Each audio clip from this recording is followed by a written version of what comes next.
السلام عليكم يا اخوان، بخير لاباس عليكم؟ هانيين معكم محمد من القناه ديال من كل شيء طرف. اليوم عندنا القضيه اللي غادي نهضروا عليها ديال اشرف حكيمي يا اخوان، اللي طلع نزق اكثر من اي لاعب داز في التاريخ ديال الكره الارضيه والعالم كامل بهذا الشيء اللي دار الطريقه ديالو. دار ليه اكبر شمس العشيه في التاريخ اللي ما عمرها غادي تنساها. تابعوا الفيديو حتى الاخير باش نعرفوا اكثر. يلا على بركه الله نبداو. اشرف حكيمي صدق دماغ ماشي غير في التيران يا اخوان، حتى في الحياه المعيشيه الزوجيه. من بعد ما تم الاتهام ديالو بالقضيه ديال الاغتصاب ديال واحد خدنا فرنسيه، حباس ليا واحد شويه الله حفظك انا خويا فين طاري هاد البلان في فرنسا. هادشي ما فكركم بوالو. راه بحال داكشي اللي طاري سعد المجرد، قضيه فرنسيه كذا اغتصاب اللعيبات فري الفلوس. انا عارف نتوما عارفين بلي هادشي مدرس مزيان ومديرو باش يطيحوا السمعه ديال خونا ويديو ليه الثروه ديالو، ولكن شكون اللي مور هادشي هذا كامل؟ اللي مور هادشي هذا كامل هو الزوجه ديالو. كيفاش البلان واش اللي دارت ليه مراته باش تنصب عليه؟ واجي نعرفوا. كيف ما عارفين من بعد ما خرج الخبر ديال الاغتصاب ديال اشرف حكيمي المواطنه الفرنسيه، الزوجه ديالو استغلت هذا الخبر باش تدور ليه التبصير وتقلب عليه قفه، وهي تقول ليه انت ما صدقتيش راجل وطلعتي جواني، وانا ما بقيتش باغي نكمل معاه، خاصني نطلق زعما بنت الناس. اي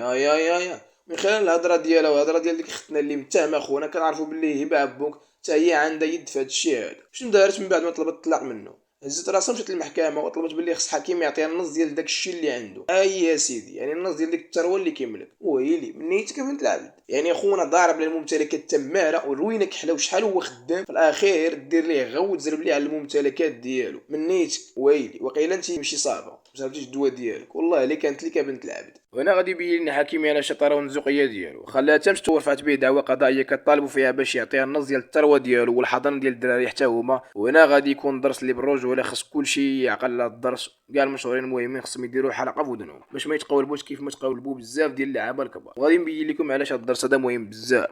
اغلبيه ديال الناس اللي مشهورين في العالم بعد ما كيطلقوا من العيالات ديالهم اش كيجرى لهم؟ كيديروا لهم شمس العشيه، يعني غاو كيطالبون بالنص ديال الثروه ديالهم. ومن طبيعه الحال المحكمه ديالهم هما كتحكم بالعدل زعما، وداك الشيء امثله على هذا الشيء هذا اللي كيطرا بحال اللاعب السابق ديال المنتخب سيليسلو ديال البرازيل، داك خونا المقدر اللي عاطي المنظر اللي كيزعزع الشجر، اللي سميتو هولك. من بعد ما طلق المراه ديالو وحكمت عليه المحكمه باش يفري ليها 19 مليون دولار، 19 مليار مغربيه الخوت، بلا ما تحسبوه حتى شروينه ديال الفلوس. وشنو التهمه اللي لصقت ليه؟ خيانه مع بنت خالتها حسب التصريح ديالها هي، اللي من بعد تزوج بها. وفحال اللي وقع مع مايكل جوردن اللاعب اللي معروف ديال الباسكتبول الخوت، واحد من اشهر اللاعبين ديال الباسكتبول اللي عندهم سميه ومكانه في المجتمع، واخا عنده المحامي والمستشار والحزق الملقي كامل وهايداك غادي يدار به حتى هو، وغيضطر يعطي المراه ديالو اللي سميتها خوانتا جوردن واحد المبلغ. الا سمعتوها الاخوان الدماغ ديالكم غادي تشعتر. المهم جيبوا شي بالا باش تجمعوا داك الدماغ ملي يتشعتر وتردوه لبلاصتو. المبلغ اللي دات اختنا كان هو 168 مليون دولار، راني ما غلطش وقلبت عليها جوج مرات وصحيحه 168 مليون دولار. هي الاخوان يعني 168 مليار مغربيه، بلا ما تحسبوا راه بزاف ديال الفلوس. وشنو التهمه؟ خيانه زوجيه. توني باركر لاعب ديال ام بي اي مع مراته ايفا لونغوريا ممثله مشهوره. شنو السبب؟ خيانه. الغرامه الماليه كتقدر وقيله بشي 35 مليون دولار على ما اظن، مابقيتش عاقل بالضبط. كاشوار المشهور ديالنا هولك موغا المراه ديالو ليندا كلاريتش من بعد ما اتهمته بخيانه زوجيه طلبت الطلاق ودات من المبلغ اللي مقدر 7 مليون دولار و440 الف دولار. وين هاد الفلوس؟ وزيد عليها 40% من الشركات اللي كيكسبوا كيعلان. سالينا الا فين هو غادي بلاتي، راه مازال ما سالينا. زيد عليها 3 مليون ديال العقارات. شنو التهمه؟ هي هذيك الاخوان، خيانه زوجيه واللائحه طويله. واش نرجعوا لداك الشيء اللي طرا لاشرف حكيمي والزوجه ديالو. سي حكيمي نهار 27 فبراير جالس خونا عايش الحياه، عايش لا فيدا، سعيد فرحان ناشط،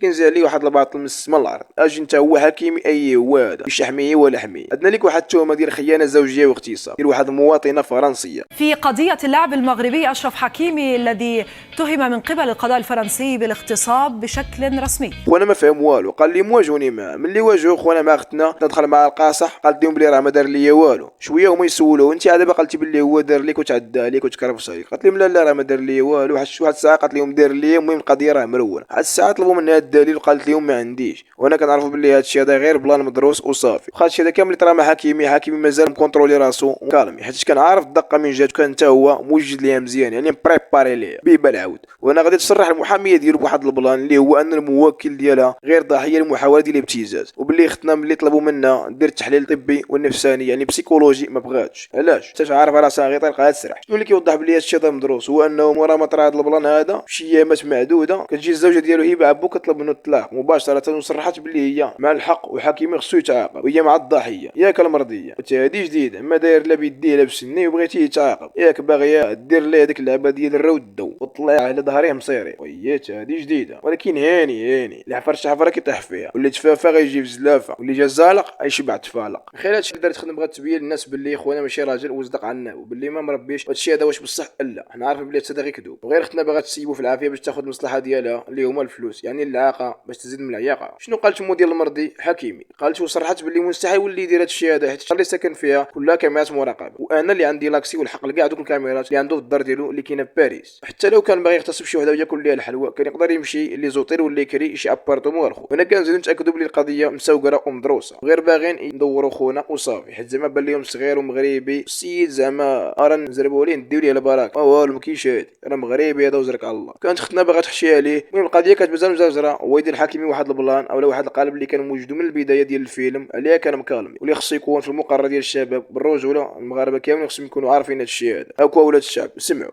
اشترا من بعد ما مشات الزوجه ديال الحكيمي يباع بوك وطلبت من القضاء باش يعطيها النصف ديال داك الشيء اللي عند خونا والقضاء ما رجعش ليها فوجها طبعا بغى يعطيها النص. ولكن شنو طرا حكيمي ما صابو عنده والو لا املاك سميتو لا طوموبيلات حتى حاجه. خونا فقير ما يكسب معلم اي نعم السي. وكيفاش البلان وما فيه هو السيد ولد ميمتو الله يخليها لي ويخلي لينا المهمات ديالنا كاملين بينا. السيد كان كاتب كل شيء بسميه الوالده اي الطوموبيلات الفيلات العقارات المشاريع الحديث حتى من الحوايج الساعات روليكسات كلشي حتى من الصالير ديالو اللي كيدوز ليه من باريس سان جيرمان اللي كتقدر مليون دولار اي مليار الخوت كيدوز 80% منه للكونت ديال المهمه ديالو الفيرمون ديالو كدوز للكونت ديال مهمتو مرضي مو. وانا كتطبق المقوله ديال والعزيز على مهمتو عمره ما يتخص الله يرضي عليك ودي حكيمي. انا السيد عرفش بلي ما صورت من وراه والو وقال لي المخزن كبيني ما على كرش وما دات من وراه لا حق لا باطل وايلي يعني انا تقولبت وياه وقلب كبير ايه تبارك الله عليك ودي السي حكيمي. الا لا فاطمه كون ما دار هادشي كون كاع داكشي ضرب عليه تماره في سنوات تدي ليه سلاح فانا في نهار ولا في سيمانه ومن الاخر خاتنا التحشات ليها بالرجوله وتبيضقات.